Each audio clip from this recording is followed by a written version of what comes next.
Tanner Browning, welcome to the show. Hey, thanks for having me.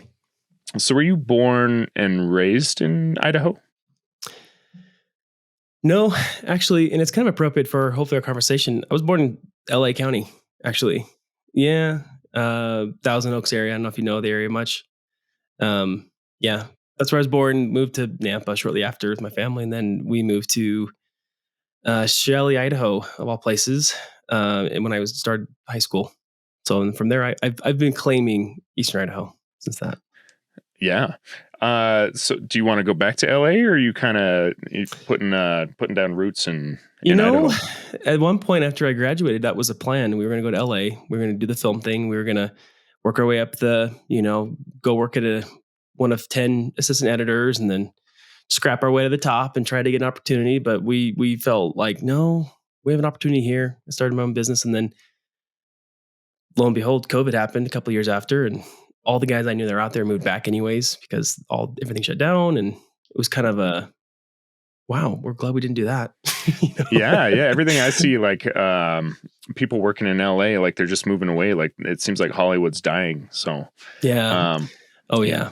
I could go on at length to that, depending on where you wanted to go with the conversation. But yeah, definitely. Yeah, I'm open to talking about LA dying. Like it's I'm interested in the industry because it's like with so many things, like you can just put on YouTube and you can start like start like a film festival of your own. It's like, I guess it depends on your goals, but yeah. Do you think LA is just losing opportunity? It's kind of in the mix of a lot of different issues happening, right? We have, it's becoming increasingly expensive, not only to live there, but to make films there. The red tape there is absurd. I have a mentor who lives here locally who's from the area. He's in his 70s now, and he just talked about how even to shoot on the wide open street, the amount of permits, the amount of registrations and fees to pay just to shoot, anything that is called, you basically have to tell we're doing a for education project, unless if you don't say that, you're going to be charged so much money to do anything there. That's why. And it used to be everything was shot there, and then Atlanta became a thing, and Texas, and even like Park City down south of us is becoming like the shooting is leaving for sure for the last decade, and then the last couple of years even more. It's kind of completely gone bottoms up a little bit. Yeah. So yeah. So you're thinking of staying in East Idaho and then and running your own film business. Yeah. Yep. So I started Kino Media 6 years ago, and really it was just a freelancer. I was just kind of, doing the video gigs and whatnot. And essentially we do, not to be like plugging, because I don't want to talk so much about the business side as much as the film side, but yeah, we're a full service video house now. We got a team of about 5 people. So we're still pretty small time, and yeah, we focus on like high end cinematic documentary work, or cinematic ads that we like to create, or just TikToks for clients. So yeah, I like it here. It's good to raise a family here, and I do see there's a future for filmmakers, independent filmmakers, that you don't have to be in LA anymore, and we can make it here in Idaho of all places, then you could darn well make it anywhere else in the country. Because, it's actually, if you look at multiple lists there, I remember when I first got out of college, like what's the worst place to be doing film business and work in filmmaking? There were 2 bottom states, and Alaska was not those 2. So Alaska was actually quite high compared to, it was Nebraska and Idaho. And Idaho was dead last.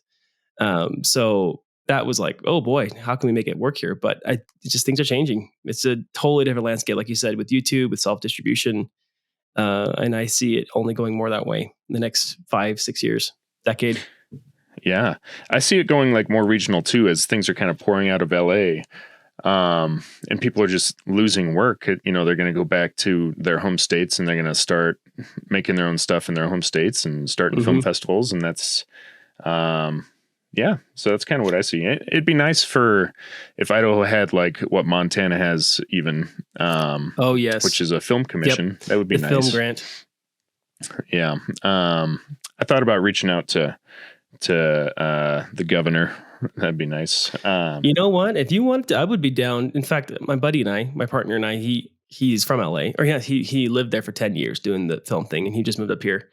But we've both spoken at length about how do we get Idaho to become the next Montana for productions and for bringing in, crews, and because we have a lot of stuff that Montana has, and we spend literally $0 toward film incentives, which is a problem. Every other state, I think, has some sort of film incentive, but Idaho has zero. That's kind of problem number one. Already, there's such a need for storytelling and for films. Everyone loves movies. Everyone loves going to them. We love to be entertained. I reject outright the assumption that the theaters are dead and that no one wants to go to theaters anymore. We want to stream everything. I think I don't believe in that at all. I think we just don't have good stories that we want to see anymore. And the way Hollywood's going is they just want to kind of spit out the same sequel after reboot after reboot. And we're just kind of getting fatigued from it, I think. I mean, I'm just trying to think of last year's the top, well, obviously like one that comes to my mind is Oppenheimer and Barbie, right? Like both of those went north of $1 billion, right? Same weekend, which is a big no-no when you release it. And yet everyone got excited to go see it. Everyone was excited to see two, very strong filmmakers in their craft go tell an original story. Barbie, I guess you could argue is not an original story, but it was unique, right? So, I mean, I think there's going to be a way for distribution change to where more and more independent storytellers can get their films into theaters on a local or regional scale, make decent money doing it. And then if it goes well, kind of like on YouTube, how if the algorithm, you do well in like a local region, it kind of grows out and it kind of spans, and then you can kind of go quote unquote viral. I could see that being the same way where distribution can be that way, where like, hey, these theaters picked it up, did really well, sold out theaters. Let's put it in our theaters over here and just kind of have it grow. There's a lot of opportunity. Yeah. Yeah. But there's like, I've been looking at regional theaters. So there's like the real theaters. There's one in Pocatello, and then there's a bunch around Idaho. And so just getting it into like a five theater deal, I feel like is like a doable thing. So absolutely. Mm-hmm. Yeah, I think it'll come down to like more regional stuff. So I don't know if like the dream of like the Tarantino, Robert Rodriguez, get a film into Sundance, if that dream's kind of gone. I kind of feel like it is. It mostly is. Yeah. What are your thoughts? I mean, what do you think about it all? Like, what's the reason why you think behind that? Well, I feel like back then, it's kind of funny because it was producers like Harvey Weinstein gave Tarantino, like, pushed these controversial films and like these original films. And so it's like, I'm glad that guy's rotting in prison and he's going to die in there. But like the production companies now, they just, they don't want to promote controversial stuff. They just want IP. So yeah, I mean, maybe that could change. Like maybe you could get Netflix or these other companies, to be brave and start accepting new original stories that might be a little controversial or, but it just doesn't seem like where we're at now. And so it seems like that opportunity is kind of gone for now. And that if you're going to make stuff like that, you're probably just going to be a regional filmmaker. But I don't see anything wrong with being a regional filmmaker either. No, I think it's kind of cool. And I had to accept that myself too, that like, you know what, the possibility of me breaking into Hollywood being a white dude from Idaho is pretty unlikely. Yep. But I was like, you know what the goal is not to get an Oscar or, have a top box office film for the year. The goal is to make a living off of making films. And right now what I'm doing mostly for my business is doing documentaries, quite a bit of those. I got one coming up next week actually. And, there's a way to tell stories and make a good living doing it. And my goal always is to continue to push toward the narrative side, the narrative space, and then to eventually get a feature, which would be kind of next on my near horizon, hopefully. But yeah, I mean, like if you could just break even, that's a huge win because most of the films that are independent are just sunk costs, but you can at least try to make money on it. And there's a lot of people that do it, that do really well, and with the way that things are going with online distributors like Tubi and Vimeo and Amazon Prime, which the barrier to entry is a lot lower now. There's definitely a way where you get the majority of the cut of the film, of any money you make for rentals and whatnot online. The video on demand space is actually pretty profitable if you can get there. Yeah, I've never used services like I think it's Film Hub, Yeah. and I haven't used that. I think there's a new one out there that's trying to compete, like Indie Film. I can't remember. I'll put it in the description. Yeah. But yeah, There's a there's kind few of them. of those like distributors for indie films that are kind of cool. Yeah, I Yeah. think the goal for me is like just to have a body of work when I die, I guess would be cool. Like Yeah. just to have like this is my artwork, and yeah, just to have short films and maybe a couple feature films in there. It'd be nice to have a little more budget for the feature films, so I'm not just Totally. filming in my house or Right. whatever. But The YouTube feature films, like, I mean, I shouldn't come down hard on it because it's an achievement to do a feature film. I've never done one, so anyone that does them, as cheesy or as, bad as they are, it's like, that's a major accomplishment to get that, because it's tough to do. So I made my feature, which is probably going to just end up being a YouTube feature. Hey, that's awesome. But it's great. It was great practice. Just take, I did the 401k plan where I just, I'm 37, so I don't want to like not pay people anymore. So, I Right. just took out a loan against my 401k. My accountant probably wouldn't advise that, but, and then I just made the feature film like around my area, and it's just like, it's great practice. It's not gonna, it's, yeah, I learned a lot from it. The quality is a little hit or miss. But yeah, great practice. So Awesome. I'm a How big many days advocate. did you shoot it in? That was a 10-day shoot, and then there like Awesome. a couple days for like pickup shots and stuff. Yeah. So yeah, you'll see it at the film festival, but if I can get it cleaned up enough, I sent it to a buddy over.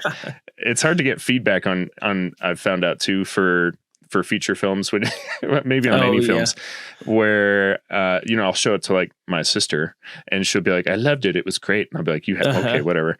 So I sent it to a buddy over in Boise, and he at least gave me some honest feedback on like, he's like, the color grading's a little off and the pacing's a little off. So it's like, those are tangible things where I can go and like, try to fix it. So, I want to see it. Can you send it to me? Sure. Yeah, man. If you want, it's only 90 minutes. I'm trying to cut it down to like 75 if I could. That's a great length for the feature I want to be making. That's kind of what I'm going to be aiming for. 90-page script. Yeah. That's a good range. Feels like it's substantial enough to where you feel like it's worth being a feature, but not overdone and doesn't stretch too thin. And there's a lot of great 90-minute features that are solid, that are low budget. If you're making a film for under 25K, it like, I don't really want it to be 2 hours. Like, I have a buddy and his film's 2 hours, and I told him he made it in Pocatello too before he moved out to LA. And he's like, "Hey, can we premiere my film at the festival?" I was like, "It's 2 hours, man. Like, it's a little over 2 hours. So we'll see, but 2 hours is really hard to schedule. Like, that's like, I could do a 90-minute feature and then, 3 short films, like they're 10 minutes a piece. So, dang. Hard to program that stuff. Man, I bet you learn a lot as a programmer, though, what people are looking for now that you're doing the festival, right? You're like, oh, I hate these films that are short films, but they're 45 minutes long. Yeah. It's like, how can I fit this in anywhere? Yeah. Yeah. And that's, the rules for the film festival, the Spark of Madness Film Festival, is, short films will be under 25 minutes, and then feature films can be 60 minutes to 120 minutes, but you're pushing it if you get close to that 120 mark. So yeah, we'll see what kind of submissions we get. I'm excited to get your film. Yes. And I was going to say, we're on the edge of that. We're 23 minutes runtime. So we're kind of close to pushing. No, that's perfect. We had to cut quite a bit away from it too. It was, I think it was 30. What was the original cut? It was like 35 minutes. We're like, this is way too long. Yeah, so I hear you. But 23, that's luckily great. kept it under. Yeah. We'd love to submit Very cool. it. Like I said, so let's get into your film. That's okay. What I wanted to talk to you about. So what's the film called, and what kind of inspired the story? Like, and what inspired you to make it? Yeah, man. I'm always happy to talk about it. So it's called Lone Mountain, and it's a period film set in the late 1800s. The poster up behind me. It might be reversed on my camera, but there it is. Yeah, it's I guess log line. Let's see how good. It's been a while since I pitched this thing. Yeah, so essentially it centers around a single character that is essentially he's trying to get back home from a failed expedition from the Gold Rush, California, trying to make back to his homestead in Montana. And while he's doing so, traveling back, he stumbles upon this campsite with no one around, but it's all perfectly set up for him. And we kind of find out later, and a little bit of a spoiler, I'll get a little bit away. He essentially gets stuck in a time loop. And it's kind of, what inspired it was resources and time. And it was a college project originally. I shot if you want some, I can send you the original concept I had that we shot when I was at BYU, Idaho. And we did it for no money, and we shot it anamorphic with this old janky projection lens, which I could show you. It's like this huge thing because we wanted to do anamorphic, and it was really exciting. And but basically the idea was I want to do a period piece, and what's the easiest way to do it? Oh, a guy in the woods. That's kind of what the concept came from. And there was a location, like you see this house here. There was a location like that north on the way to Jackson in Swan Valley that was a very similar looking area that it since has been burned down from the fire department for training. Sadly, it was an old schoolhouse. Yeah, and we kind of center on this idea like this is where he's trying to get back home to. This is his homestead, and so from that, I guess before that, the concept, a lot of like the two films I think about the most again, like obviously Groundhog Day with the time loop thing, and Revenant. Like I was in college when I watched Revenant, and I was really inspired by just the scenery, the landscape, and how still, like so much stillness and ambiance in it that is just foliage and forest. And I'm like, we've got a ton of that around us. When I was in college, I'm like, let's just use what we have, and kind of make it feel like it's a bigger film than it is. And so we kind of, as filmmakers, when you have no money, you have to kind of work with what you surround you. You see LA filmmakers do a lot of stories about like, shooting around in LA and, like on the streets. And obviously Sean Baker with Tangerine is definitely kind of like, that's what he was around.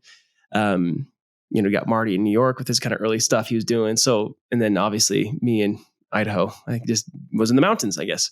So the Montana Film Commission, they give out grants. Is it to short films? Is it to feature films? Does it, do they care? Yeah. So essentially if you're an out-of-state filmmaker like I was, you are essentially, for a short form, they give away, like I got $10K for it, right? Which sounds like a lot of money, but as you know, making a film, it's like, it'll help you get it, but it's not going to cover even probably half of it, And so they give the $10K, or they give to first-time filmmakers or for short form. If you're going to be going for feature films or, much larger grants, you're trying to get to make something much, much bigger. There are other parameters you have to kind of follow. And, so much you have to shoot in Montana. And of course you have to have a partner usually that's from Montana. I guess what they look for are Montana centric films is the best way that I could describe it. And they liked the pitch I had. I had the concept that I shot in college, and I was like, this is what we want to do. We do it bigger and better and better. And they felt, and I kind of I tweaked the story a little bit towards like, before it was called, I think, Memory of Adeline or something more obscure. And I changed it to Lone Mountain, which is an actual mountain that's there in Big Sky. So kind of like pitching like, hey, we want to shoot in Big Sky. We want to, feature the landscape and some landmarks there. And I don't know. They liked it, and they said, let's give this guy a shot. Yeah. Yeah. Very cool. So you shot on 16 millimeter film. That's right. And I've seen a lot of your videos talking about that, but I did want to talk a little more about it because it's so, so why'd you do it? It does grab the attention, and I'm excited to see it just because, I don't see very many films shot on film. Why on earth do we do it? Right. No, a perfect question. I love talking about this. Right. So your audience, the filmmakers, how they're going to be like half and half. Okay. So yeah, I think you can get pretty technical. I'll keep it kind of high level then. Cool. Yeah. So, this answer really isn't that technical, but essentially, there are two reasons, right? And my brother's the DP of this, and I totally thought I was gonna have him on this, but I forgot to invite him.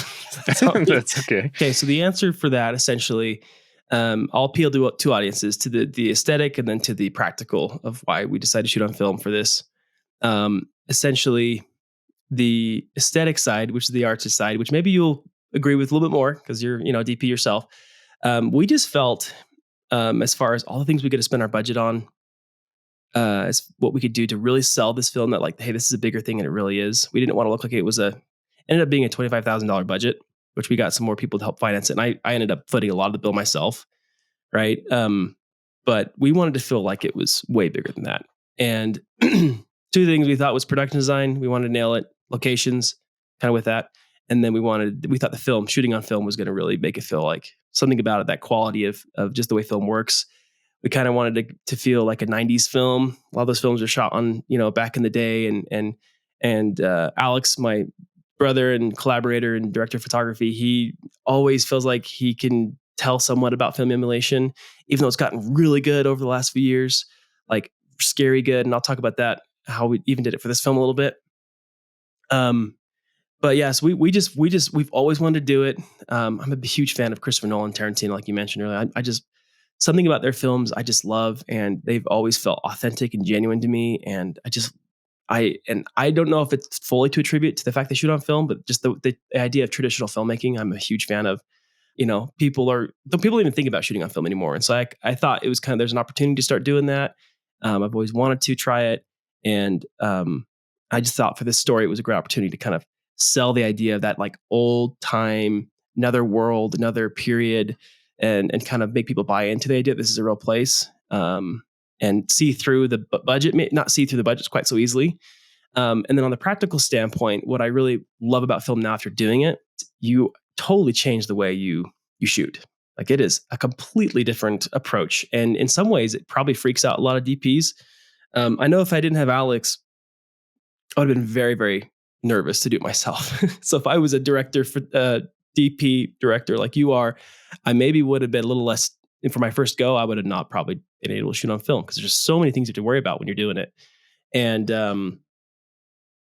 anyway, but yeah, like the idea that you have a finite amount of this medium, and once you shoot it out, you're done, right? Like it's over.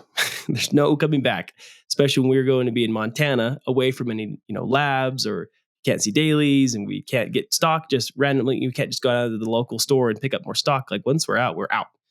And so the way you approach your shooting, the way you kind of address the takes and the rehearsals and picking your shots, you cannot overshoot it. It forces you to make creative decisions while you're in the moment.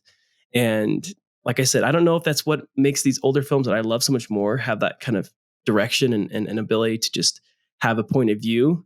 I don't know what it is, but that's a good guess of mine as why maybe older films I appreciate more is just because they were forced to shoot that way.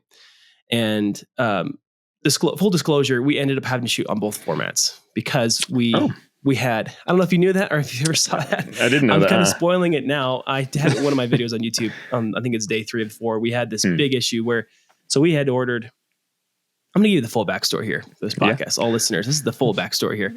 I mentioned it a little bit, but basically we were given our film for free from Kodak. I contacted them. I said, hey, I'm an independent filmmaker. I'm trying to make film a thing again. I want to push it and talk about it on YouTube. Is there anything you guys can do to help us out? And they're like, hey, we have this batch of film that is technically we can't sell because there's kind of a little error with it.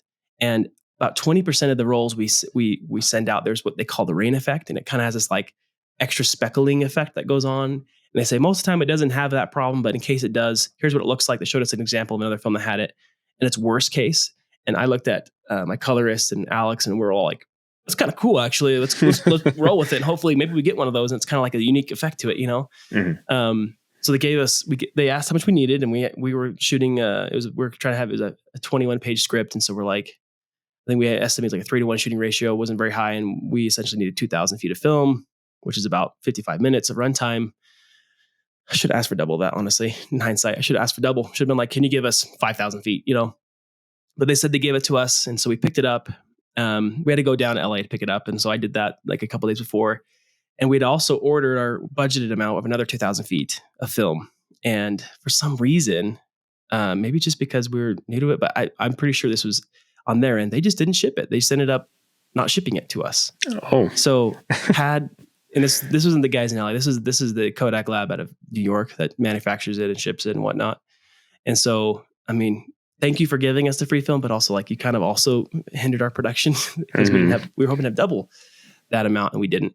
So our backup plan, if we technically still had enough to maybe make the film, but as you know, you're going to overshoot, you're going to do more takes, it's going to run out. And we were getting closer and closer as we went on. It was a 4-day shoot to to where we're like, I think we were just looking at our roles and we were kind of burning through them faster than we wanted. So we decided to pivot, and essentially in the story, I should mention also, there's a modern day character and then there's our period character who's lost in this like time loop. And the modern day character finds the same homestead like in our present day, right? Mm-hmm. And so a little bit of I don't know if you've seen Frequency, kind of on a similar vibe with Dennis Quaid and I think it's Jake Gyllenhaal. Don't quote me on that. But anyway, this idea of like through time and space kind of thing is it's a little more sci-fi like. But we decided let's kind of embrace this idea, and we decided to shoot all the modern day sequences on my Red Scarlet. Okay. So we had both formats. And even though we were really bummed out, we had a major argument about it on set and afterward. But, Derek, my AD and producer and co-writer, and then our executive producer, Jordan, we're like, look, we got to do this. We're not going to finish the film. And we ended up having to kind of be like, yep, you're right. We need to do this just to be sure we can get this in the can. Money's on the line. We have a grant here. People have invested in this. We got to get it done at least first. But for me, I think it's a cool opportunity because, like I said, I will be making a video about the difference and color grading both, right? And how close. Like I should have maybe had you watch it and then tell you that after the fact if you would have noticed it. Yeah. But there's probably, I don't know, 30% of the film shot digitally, which I hate to admit because we advertise, you see it's like shot on Kodak film, like we try to really push that it's a shot on 16. But that was just the name of the games we had to do. And like I said, if we had double the film, we would have been totally fine. But sadly, it didn't get shipped out to us. So we had to kind of pivot. But I think it'll be good for just education purposes to see. There are some shots we had the same on both formats, So it's fun to really see where the strengths of film are, the strengths of digital, how it felt so different when you shot on digital versus film. And I'm a artsy fartsy guy in that where I'm like, oh, it doesn't feel the same. I feel like I'm just shooting a commercial or whatever. But it really like when you hit the switch and you hear that rolling, it just feels so, I don't know what it is. It's just magic. That's the best way I can describe it. It just feels like magical. So I don't know, a big fan of it. And yeah, I hope that answers your question, but that's what we end up doing to make it happen. So what are kind of some differences that you noticed since you shot both? This is actually interesting. And by the way, I think it's actually cool that you shot the modern stuff on the Red Scarlet. Like, yeah, I think that makes sense and it'll be interesting. I don't know if any of the film goers will listen to this. It'll be interesting to see if they can tell, yeah. And during a Q&A or something, you could be like, when did you realize that we switched to digital anyway? Yeah. I would love to see those knowing and why, and like, can you pick out, I mean, obviously give away the modern day character, but there actually, I'll say there are some sequences with him we shot in film, and it's kind of a story reason, which again, it's fun to have like when you get in a box, it's kind of fun to have it guide you with the story. And sometimes they'll become, those little happy accidents become amazing parts. You're like, man, I'm so glad we did that. So even to a point, do I wish we could have shot it on film? 100% I do, but still I do enjoy the fact that we kind of have those two mediums for our first film shooting in film, where it's like, okay, we can kind of see the benefits of both and it can kind of enhance our story more.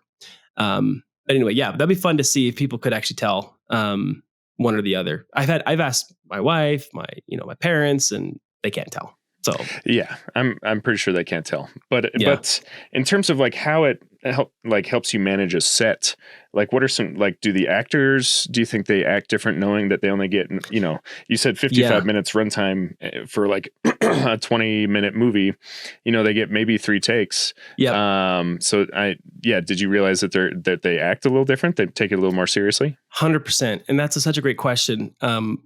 One thing so Dave Martinez, who's a fairly seasoned actor, we were able to get, he's been in a couple films of my producer and co-director, Derek Romwell.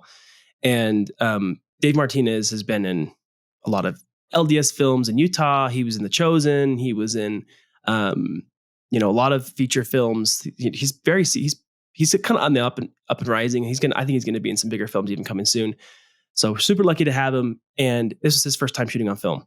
So we had that discussion beforehand, like, hey, this is what we're doing, and very early, actually, even on the auditions, we were like, hey, we're shooting this in film. How do you feel about that? And he was very excited about it because he'd never done it before. And he'd always wanted to be able to have that kind of like check off his list and be able to feel like he's done it before in case he got a bigger film that was on film. And I'll tell you what, the first take, there's a shot. I can even send it if you want. There's a shot by the river. It's like the first take, the first scene. It's kind of near the beginning of the film. where we have a pan down, it's kind of a dolly in, and we like kind of reveal him walking up to the river. He looks over and kind of goes over and checks for gold in the river or whatever. And it was our first take. We're all like on edge, right? Because it's our first time doing it. It was the first time rolling all on film. And we were like, hey, ready? And we all get set. And then we say action. He does his thing and he rolls over and he kind of goes by and he's like really in the moment. It's a great shot. And we cut. And I feel like the jitters. I'm like, wow, that was so cool. And we had a video tap so we could watch it, through the gate and whatnot. So I was watching performance. And after we were done, he literally like collapsed. Like Dave Martinez, this like super seasoned actor, been on way more bigger sets than I've ever been on. Just like, like completely like exhaled. And he came to me, he's like out of breath. He's like, that was unreal. I was like, what? He's like, he just walked up and looked over. Like, that's all it was. He's just like, I don't know what it is. I had so much adrenaline on that because I just know this is my first time doing it on film. And it just felt like you got to just hit it. Cause he knew the stakes. So I feel bad for what we had to do for him. Cause we put him on a lot of pressure on him. Like, and he's very seasoned. And so, and again, hats off. I say many times on my YouTube channel, like hats off big time to him, because if it wasn't for his ability and his method to just get in the moment and get these shots and being character, we wouldn't be able to finish it because we had such a short, shooting ratio. But yeah, definitely. And then with our other modern day character, he's also very seasoned. He was in the one that just came out. What's it called? It's in theaters right now.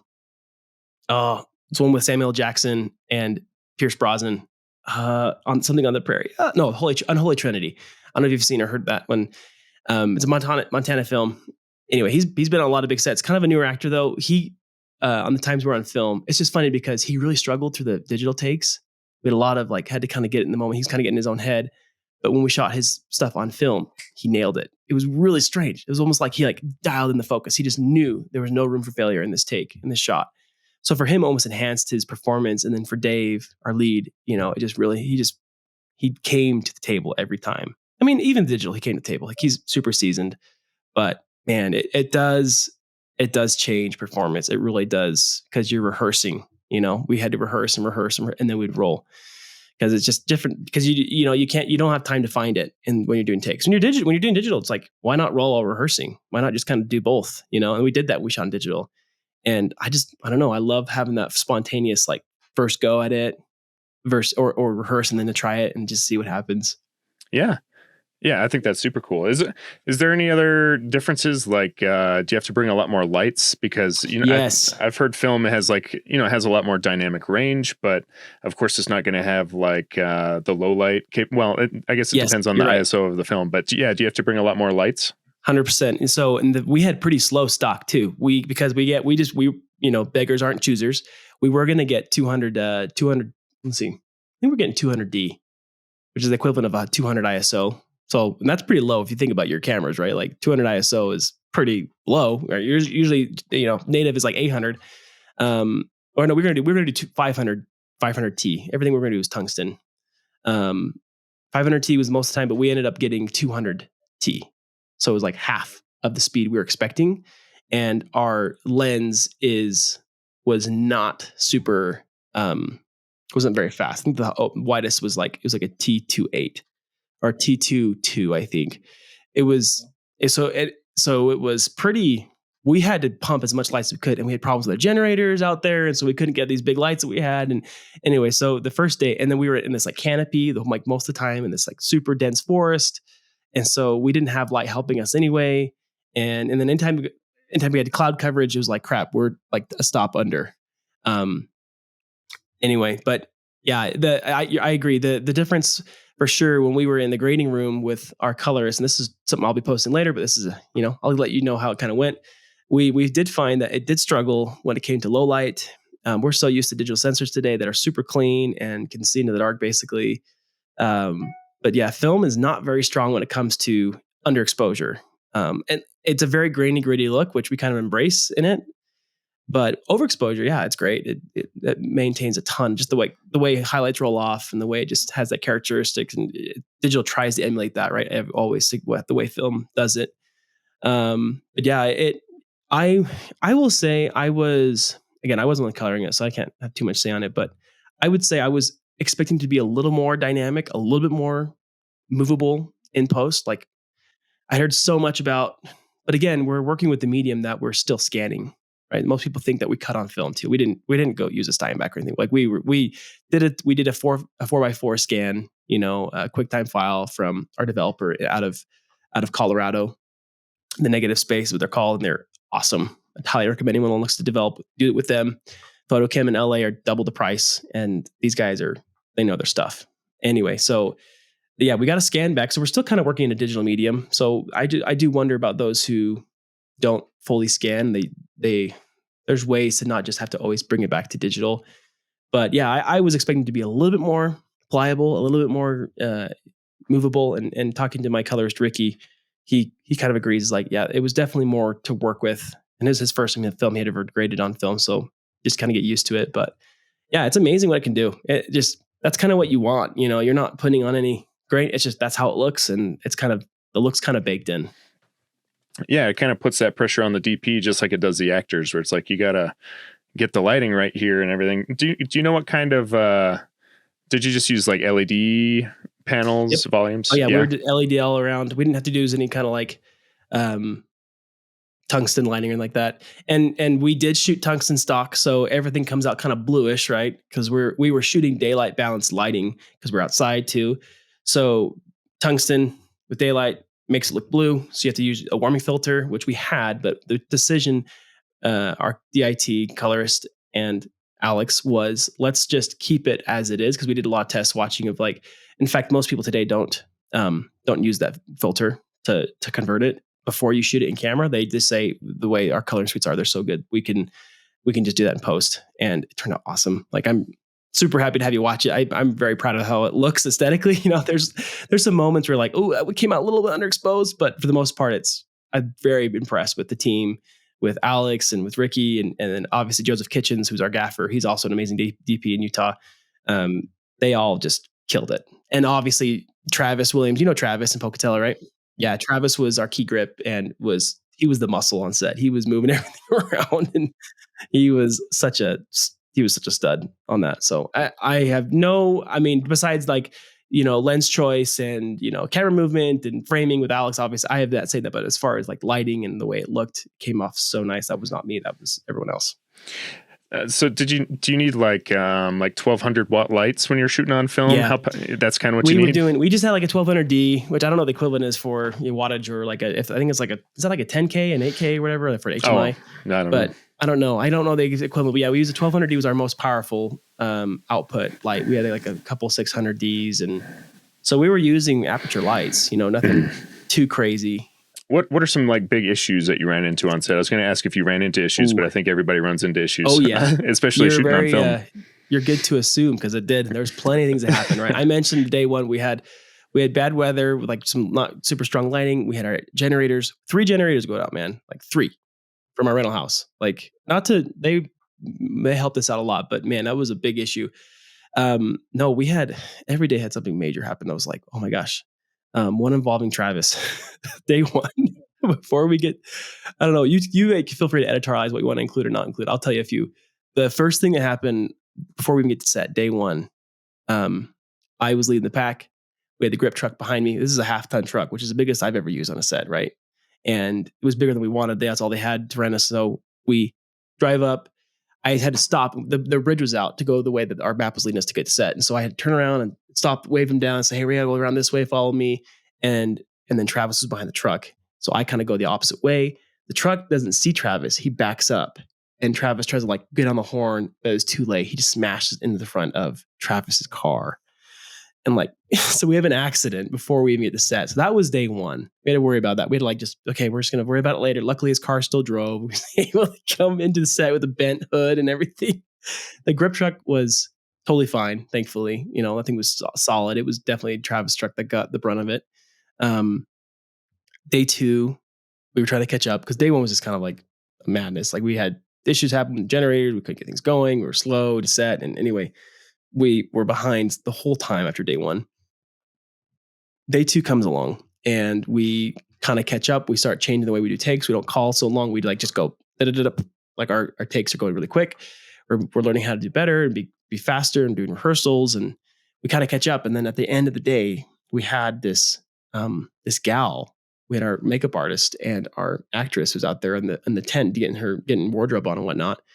And I'll say it was a local drove up in their car and was like swearing at them and calling them colonizers and all these things, and totally plastered, totally drunk and maybe on drugs, who knows.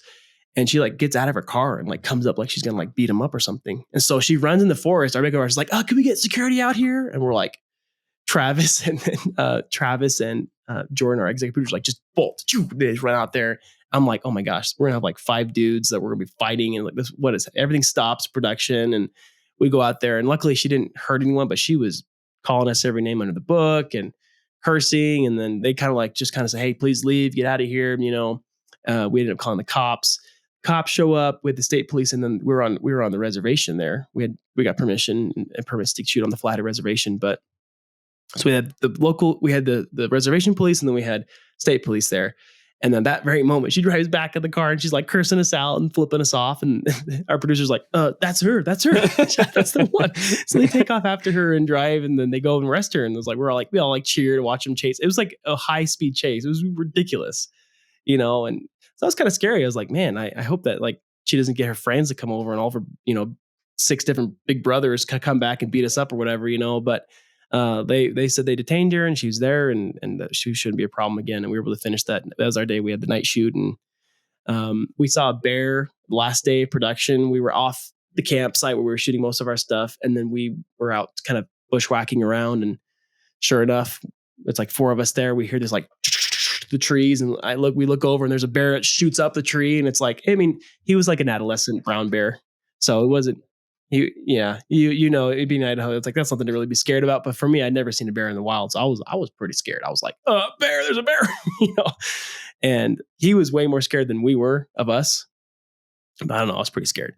And luckily it wasn't a grizzly or anything. That's grizzly country out there. And we had bear spray, but we didn't have it with us in the moment. So it was definitely like we were being stupid with that. So yeah, like everything under the book. It was wild country, man. It was wild people, wild bears, wild. It was a lot of fun. The location is definitely one of the selling points of the short film. Is like, wow, we're out by Glacier Park National Park, and it was amazing. God's country. Yeah. So I'm from Montana, and so we go to Glacier. Used to go to Glacier every year, and it's just, I think it's like some of the most beautiful wilderness on the planet. Honestly, I think it is. Yeah. Being from Idaho, I mean, we got some beautiful area around here, but it's another level in Montana. Yeah. What part of Montana are you from? The Bitterroots. So between Missoula and Hamilton, Florence, if you know, it's a really small town, but okay. Very cool. Yeah, I miss it. Being down here in Southeast Idaho, I miss the mountains. Yeah. Yeah. And Pocatello, Port Nefarin and whatnot have beautiful mountains, but it's definitely I call them foothills. Yeah. Everyone's like, "Oh, down in Pocatello, you have the mountains." I'm like, "These are not mountains. You people don't know." Exactly. Yeah. So, with your film, is there any kind of the podcast is kind of centered around philosophy and psychology too, in addition to film? So, is there like a moral or a philosophy you think to your film? And can you tell me about it without spoiling? Absolutely, I will do my best to not. And I love that question because, the story, as you know, has evolved. It's kind of developed over time. This has been a story I've had with me for upwards of 8 years, I think now it's been. But basically, the idea, so that's kind of what started before, was like the idea of, this is not as much spoiler, but bridging the gap between the 2 time periods, right? Like I said, modern day and then the ancestors before us. So it's kind of like an ancestry story, and that was a big part of that theme of like those who've gone before us, those who, there's a lot of like plot devices in this film. We've got a compass. We've got like, these, and I can maybe show you, I have one in my box over here. We did tintypes, real, actual, you appreciate as a photographer. We did wet plate photography for our characters it's like a big prop in the film. This woman that he's trying to get back home to, we did an actual, tintype wet plate photograph. And just the idea of like what had been, what they were like, what they came before. So there's a lot of history involved, and I've been very reflective of that. But the story we had to really flesh out more was what's Jed's, like what's his hero's journey? What was he supposed to overcome? As every story is, like, they have to realize something and grow and develop. And this idea of him being trapped in this purgatory, this this realm, if you will, this time loop, we really boiled down to forsaking the things that matter most. That's kind of the best way I can sum the story. He's obviously, the poster's about what's most important to him: his home, his family, right, the one he loves. But he forsook all that, and he left, and he went to go find his riches. And there's a lot of voiceover involved to kind of tell his backstory a little bit. We kind of keep it somewhat high level. We don't give too much exposition, but we did add more over time because that's what the feedback was. Like, hey, we want to hear more about Jed. Let's tell us more about Jed. But yeah, I loved, my co-writer Derek is a fantastic writer, really good storyteller, amazing filmmaker. He that was his biggest thing he wanted to press on. I was like, we need to really, and I agreed with him, like, very soon, like, yeah, we got to flesh out what is it he needs to, like, what's his boulder he needs to get out of his pack, so to speak. And so a big part of that psychological process for him is to forsake what he thought he was trying to overcome. He was trying to make a better life for his family, and to kind of go find the next frontier, so to speak, even though he had everything he wanted right there in front of him. And what that's like to realize that when maybe it's too late, right? So there's a lot of regret, remorse, atonement kind of themes as this film has, that maybe didn't have originally. It was more about being found and remembered. And there's definitely multiple themes kind of throughout, but that's kind of what we shifted away from, just their memory of those who've gone before us, to understand a very key concept. And I think everyone, including my editor, anyone that viewed this film, and I'd be curious to your thoughts too, they've all said in the creative field, like, I've done this before. I've forsaken my own loved ones for something I thought was better and was going to be more important. And I've lost, whether it's you have kids or not, like and I feel very, very close to that too, as a filmmaker. And, you kind of go off on this big journey and realize, I've kind of missed the mark on what's most important. So I think that's the biggest theme and takeaway I think a lot of people resonate with in this story. There's some people that don't quite, maybe it's experimental. Like, maybe you're kind of like that, those kind of films that make you think a little more, a little deeper, don't quite spill out everything for you. But hopefully that's the main takeaway that people have when they watch this. Yeah, very cool. Yeah, I think that's kind of a universal struggle. And especially, like, I don't know, do you have kids? I do. I've got 4 girls, which shocks people when I tell people that. Yeah, you don't look like you have 4 kids. No, I don't. I know. But yeah, I have 2 kids, and cool. Yeah, it's a struggle. Like, as somebody, like, I work full time, and I want to make my movies and start a film festival and stuff. But there's a fine line before you end up like. In There Will Be Blood, I've abandoned my child. Exactly. You don't want to end up going that There far. Will Be Blood. Little side note, that is another one that really inspired this. That's one of my favorite movies. In fact, yeah, it's awesome. It's on my wall over there. You can't see it, but that's another poster in my room. It's a good one. PTA. Yes. Yep. Yeah. So I think that's a great moral. So you said a little bit about, I want to talk about lenses a little bit. Since you spoke, you said you kind of had, you gave input to your DP, right? About yes. Which lenses you preferred. Is that right? Yes. And caveat, we use the, I remember how to pronounce it. It's the Ingenue. We use it's a 16 millimeter lens. It's a zoom lens. So we only used one lens the whole film. And it came with our, with our kit we rented. And it's an old 16 millimeter. It's like a 18 to, or it's like a 12 to 200. It's like everywhere in between. And we've always shot primes before, so it's kind of fun to we have some like slow zoom ins and whatnot. It's a really nice lens, not very fast. We wish it was a little faster, but it was super solid quality and beautiful. But yeah, as far as like focal length and I was big collaborator with Alex on that, and I'd probably say, you're probably interested to know because you direct NDP, right? But I definitely give Alex a little more leeway when it comes to camera movement and framing, more than maybe other traditional DPs do. And I think it just makes a better film overall, like giving him more license to help tell the story visually. But yeah, I definitely, I like to have a say big time on like frame. I'm more curious about frame than just focal length, but I do think sometimes it 100% helps. Composition. Yeah. Yeah. it is really interesting to figure out like how each director works with the DP, because like one of my favorite movies in terms of cinematography is The Assassination of Jesse James. Have you seen that one? I have not yet. Oh, It's on my dude. list though. Oh, dude, that one's good. Is it okay? Who directed And that one? oh crap, I can't remember the name of the director. Okay, it's okay if you can't remember, but I can't remember if it was like a Steve McQueen or something, or okay. But I remember it was photographed. It was Roger Deakins, right? Oh, nice. Nation of Jesse James. So you talk. There's some of the camera moves and stuff in that are some of like the coolest I've ever seen. I want to see who the director is here. It's Andrew Dominic. Have you heard of him? I have not. Let's see. He did Killing Them Softly and Okay. a few other movies. Okay.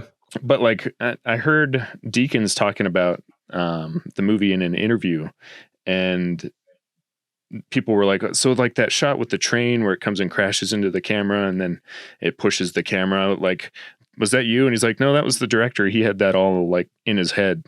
So it's always interesting to me to see like if it's the director's vision or if, like how much the DP contributes. Yeah. So was there anything that you had like really strong visuals for your film going in where you're like, this is how it needs to look like, and this is the camera move, or this is like the composition? Yeah. Oh man, I need to share maybe I'll send you the clip, because there's a shot in the film. It's in the trailer. You probably saw it. It's like the shot where he's at the river panning. He looks over his shoulder and he hears something behind him. And there's like this, like, it's a push in, it's a dolly move. That was a shot that I had always conceived early on in like the storyboards and whatnot. But the way that Alex tweaked it and adjusted it, this is an example. And sometimes he has an idea and I help, like, what this, it's always a collaboration in short.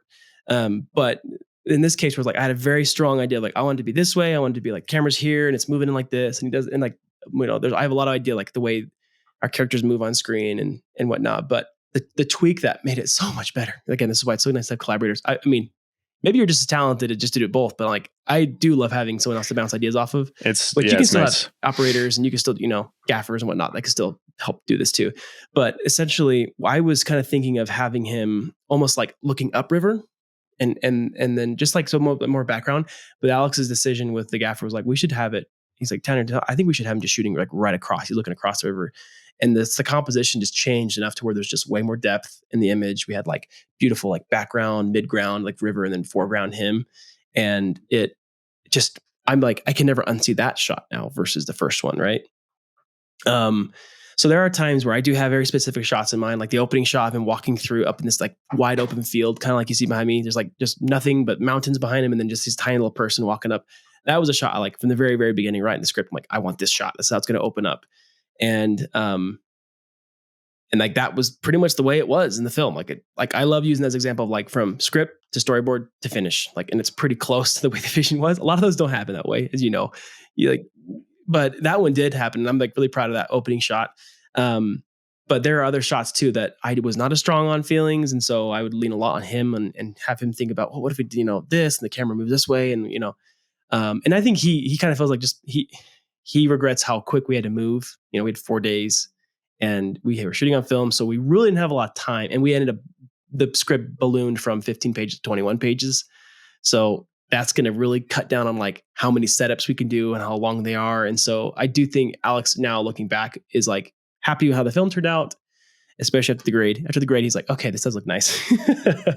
But I think he kind of regrets a little bit, like, I wish we would have done so much more with, less pages, and we could just focus on being more of a visual story. So that was, I think he has a little bit of regret of that. But yeah, I mean, I don't know if that answers your question, but yeah, it's a collaboration.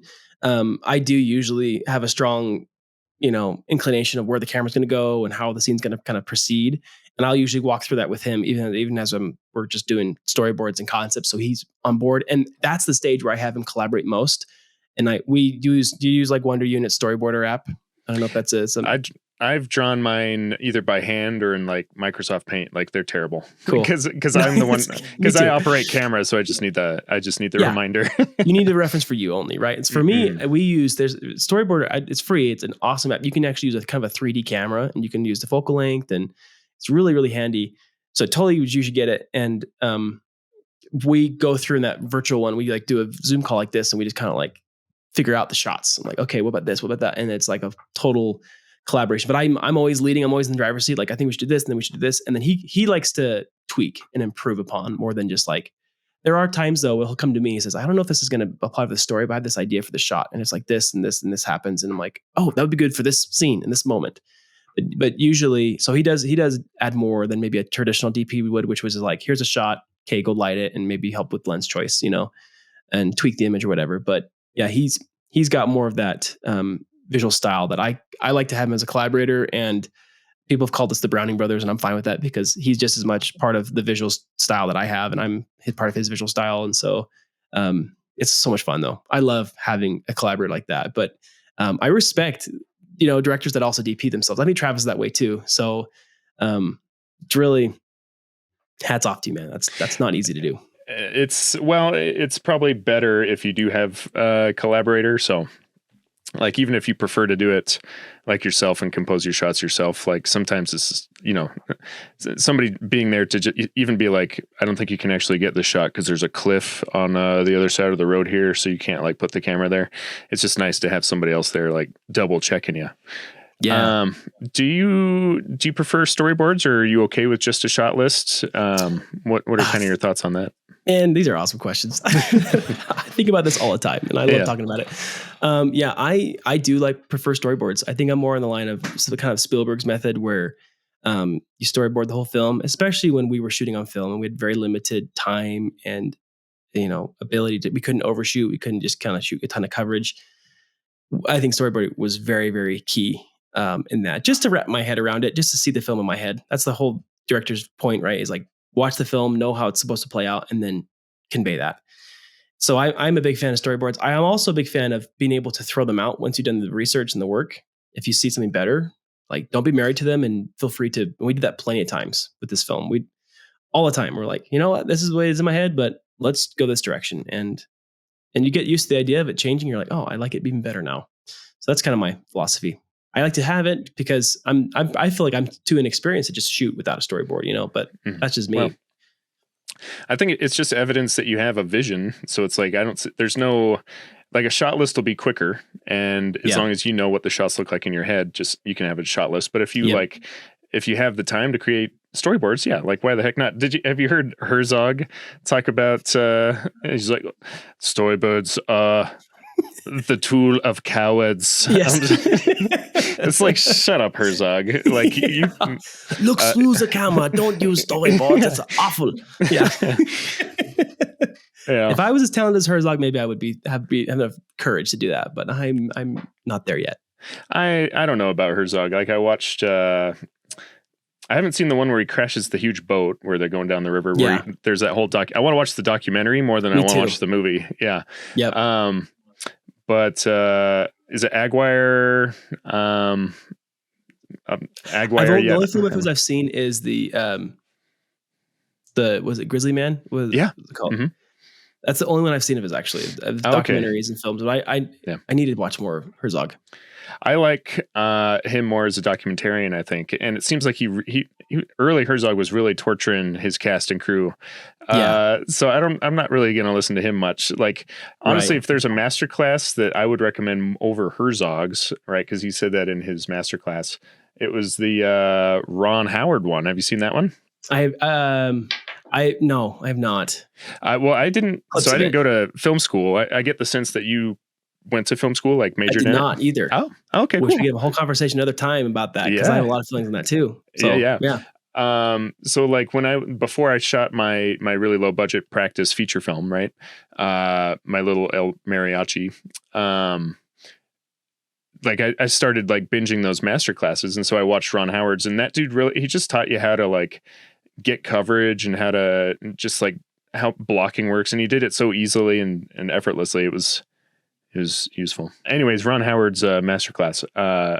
You probably don't need it at this point, but if there's anyone out there listening who wants an introduction to blocking and to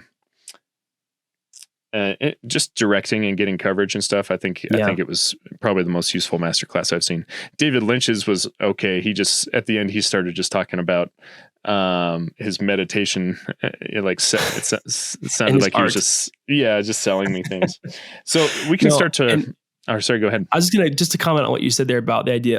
I think that's the most underutilized in the film space for education out there is directing.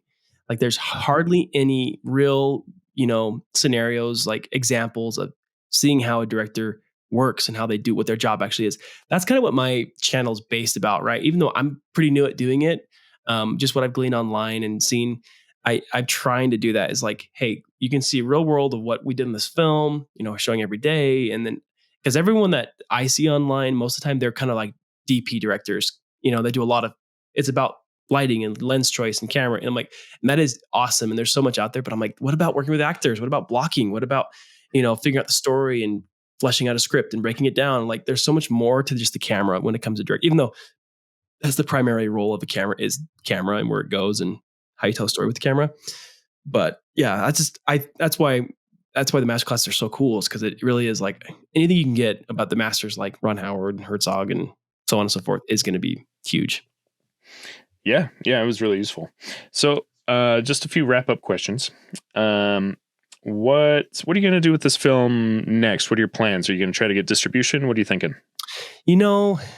Probably it'd be cool if we could. I know my co-writer, his short film did really well in the festival run. It's called To Air, sci-fi film that they made for like under 40K or whatever, and it did really well. He got some distribution through Dust, which is an online like YouTube distributor, and they paid him some money for it, which is like, dang, if I can get any kind of distribution plan with or at all with this short film, I would be pretty awesome, be pretty excited about it. It's not really a plan right now. It really is just to say, it was partially to kind of like the YouTube channel came after the fact that I was making this film, and it was actually Travis who said, you should do a channel and document this all. I'm like, oh my gosh, I totally should. I don't know what we're doing the festival run right now, hoping to put it in the festival you're going to be creating. I'm excited. Hopefully you like it and it's up to par with what you got going on at the festival.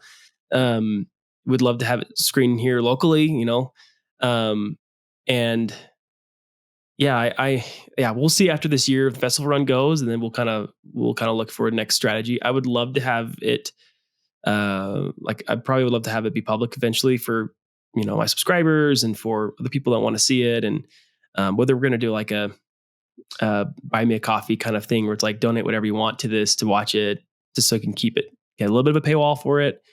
That's still up in the air. Maybe I just end up doing that first for another season, and then we just drop it public, and just anyone can watch it on YouTube. But because it was shot for the big screen, I don't like the feeling of like just dropping on for people to watch on their phone, which is like, that's kind of what all films are these days. The smaller the screen, the more you can make off it, I guess. But no, I know it's really hard to monetize short films. It's really, really hard to do. So it's not really a plan of mine. It's more about just getting my name out there and hopefully get me another project. It's just about making good stuff. Yeah. I was gonna ask you about film festivals. Like one of the reasons I'm starting this film festival is I'm very motivated by spite, and I spent I spent $3,000 submitting to film festivals, and I got into 0, and I do think that I probably was. It might be because it's not good, and so we'll have to get more feedback on that. But another reason is because I was using like music that probably was copyrighted, right? And so that's just me being impulsive and like, this is how I pictured it with this music. I just want to submit it like this. Stick to your vision. I like it. So I think what I'll do now is I have a version that where I worked with a composer, and that's probably what I'll show at my film festival, because I don't want to give anybody like the idea that they should submit with this copyrighted music, But when I post it on YouTube, I'll just post it with the original music. But anyway, with the film festival, I'm very motivated by spite. So I was like, okay, I'm going to start my own film festival.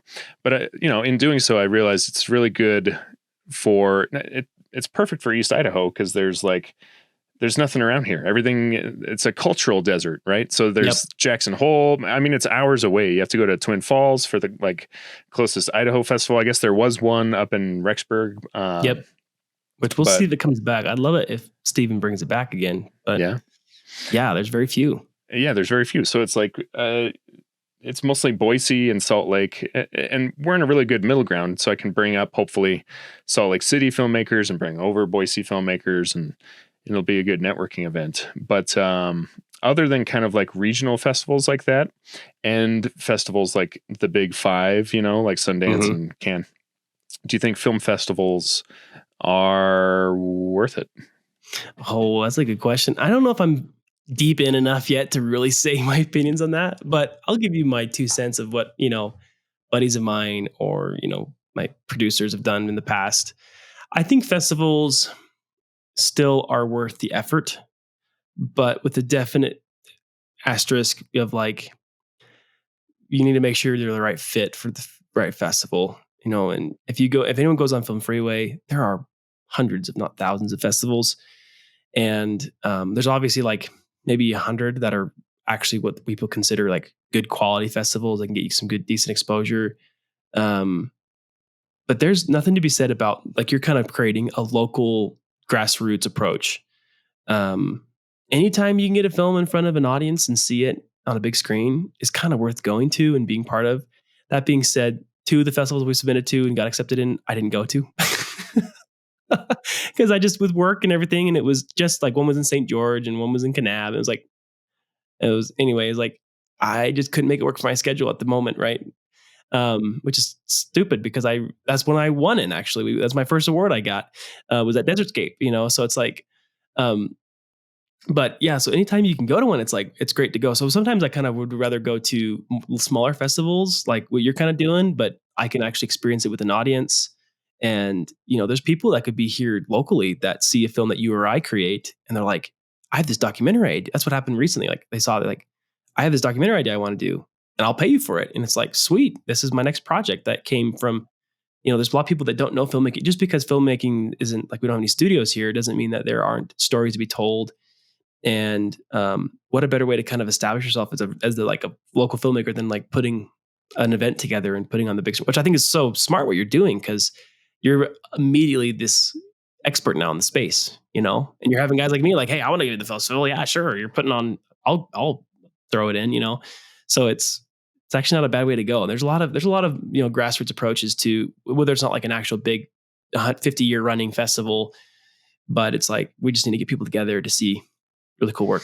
Yeah, and it's a good lesson on quote unquote failure, or things not working out the way you want, and using, if it's not spite, using that energy to create something new. So Yeah. I think that's good. So yeah, to wrap things up, what's kind of what do you have a next project you're working on? You said, is it that documentary? Yeah. So working on a couple documentaries right now. One based in Utah, one here locally in Idaho Falls. Basically it's a couple families that are special needs and they have a really cool story. And so that's what I'm doing, actually shooting next week. And I haven't told anyone about that, but your podcast gets that. So I might be making some content about doing documentaries because I have a lot of those lined up right now. And I love doing documentaries.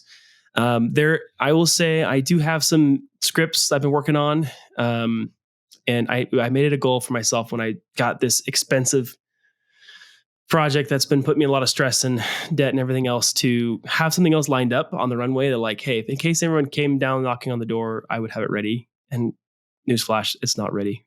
But I do have a couple. I have a treatment and I have a feature film script that I've had for a while that I would love to get off the ground. Anyone listening that has opportunity, let me know.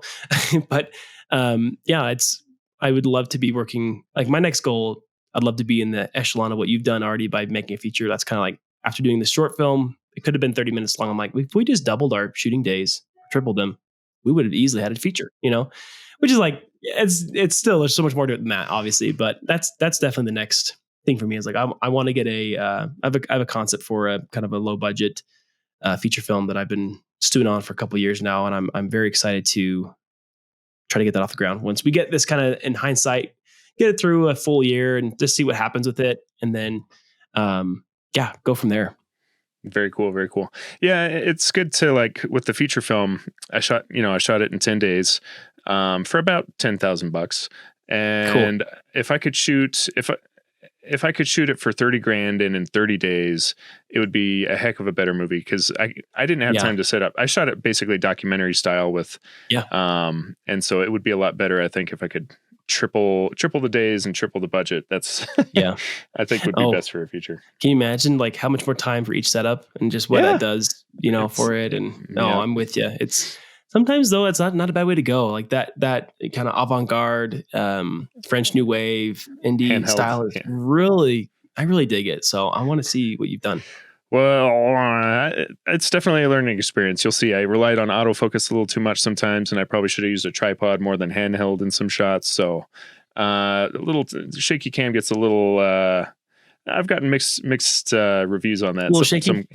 Yeah, some guys like it's a little too shaky, and then other people are like, yeah, I mean, it didn't bother me. So we'll see which camp you fall into. No, just So embrace the style, yeah, exactly.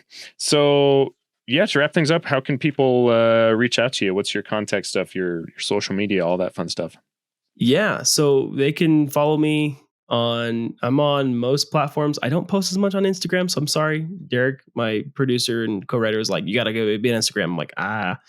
So you can look me up, Tanner Browning on Instagram. Tanner Browning Films, I think, is my TikTok, which I post a lot less there. But my main thing that I really put time toward is my YouTube channel, which is just my name, Tanner Browning. People can go check out if they want to dive more into what it took to make this film. Just released all 4 days of shooting on film, what that was all about. You can see behind the scenes of this project. And if they want to follow along, we'll be doing the post side next. So I'll be coming out with like what it was like working with an editor, what it was like working with the colorist and a composer, and it's like to get to the finish line. Because I thought shooting it was hard and a lot of things, and then getting it to the finish line for this last January to get in our first festivals I about died. It was a lot. So there's a lot more to come on the channel, and yeah, so that's kind of where I put a lot of my focus into. So if they had to pick one, go check out my YouTube channel. Is that going to be where you're going to post, future film stuff? It's not just a channel dedicated to the short film. It's just your Exactly. YouTube in general. Yep. Okay, cool. I posted my first video that's not about this short film, just kind of a generic about what does a director do, and so I saw I'll be that one, posting yeah. more than just thank you. Yeah, so I'll be doing more videos that are just, and like I said, just not really about DPing. It's more about just like directing, like just those that just want to direct, work with actors, writing, kind of talk about filmmaking in general and just like movies and the stuff I love talking about, like this. I love talking about this. I can do all day long. Heck yeah, man. Yeah, we hit I think we're almost at the 90-minute mark, but I feel like we could go another 90 minutes, but we'll just have you back whenever, like your next project or something, and we'll talk again. So Tanner Browning, thank you so much. Thank you so much for having me. This is fun. All right. Have a good one, man. Okay. Take care.